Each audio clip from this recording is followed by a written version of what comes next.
Bu yerda mana Pyotr degan yigitimiz turibdi, hurmatli prezident. Hozir 9-sinfni yakunlayapti bu yigitimiz.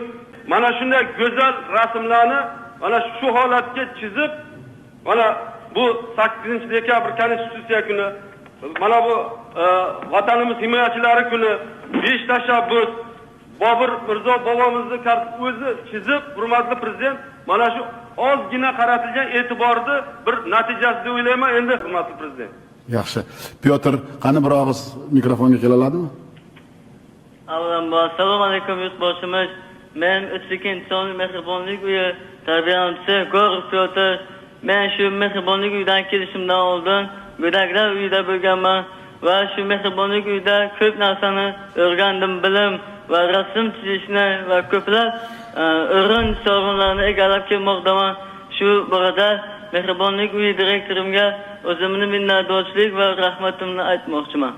Va shu davrda siz bizga shuncha sharoit yaratayotganingiz, shu sharoitingizga biz amal qilganda foydalanib, yoshlar kitob 5 tashabbus davralarida biz o'zimizni aktiv ishtirok etamiz degan umiddaman.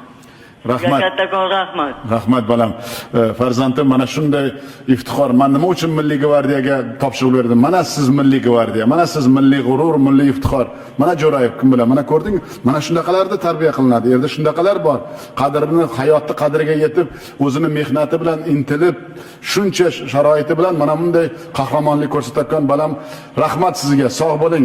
Ilohim Sizga ham minnatdorchilik bildiramiz. Rahmat. Sog' bo'ling. Yaxshi kunlaringda billa bo'laylik, ilohim. Nasib, rahmat. Albatta nazoratga olaman o'zim seni kelajagingni. Sog' bo'lgin Pyotr.